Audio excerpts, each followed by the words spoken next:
Баршаңызға қайырлы күн, құрметті көрермендер, каналыма қош келдіңіздер.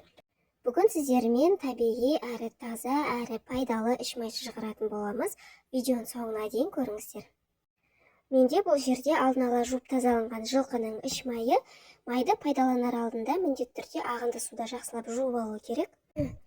Іш майдың арасында бездері болады, турамас бұрын сол бездерден жақсылап тазартып алу керек. Бездерінен тазартып болғаннан кейін іш майды майдалап турап аламыз.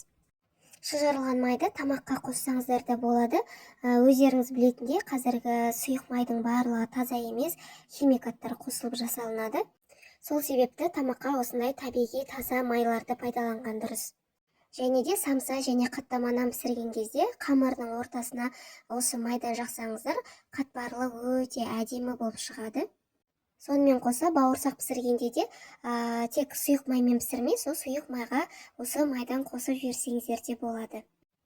Іш майдың барлығын турап алдық. Енді іш майды қызып тұрған табаға салатын боламыз. Табаны баяу отқа немесе орташа отқа да қойсаңыздар болады. Іш майдың барлығын салып, енді бетін жауып қалдыратын боламыз. Қазір май еритін болады. Мен баяу отқа қалдырдым.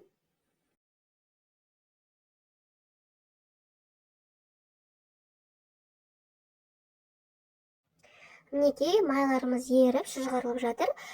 Мен іш майлар тағы да қызарғанша 10-15 минутқа қалдырамын.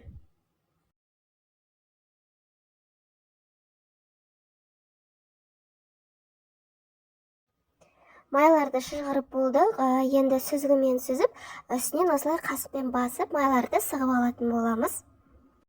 Егер іш майды ет тартқыштан, яғни мясорубкадан өткізетін болсаңыздар, қалдығы өте аз болады, яғни шұжықтары аз шығады. Солай да жасасаңыздар болады. Бұл сүзіп алған шұжықтарды тастамай, ыстық нанмен жесеңіздер де өте дәмді болады. Барлық шұжықтарын сүзіп алдым, менде осынша шұжық шықты.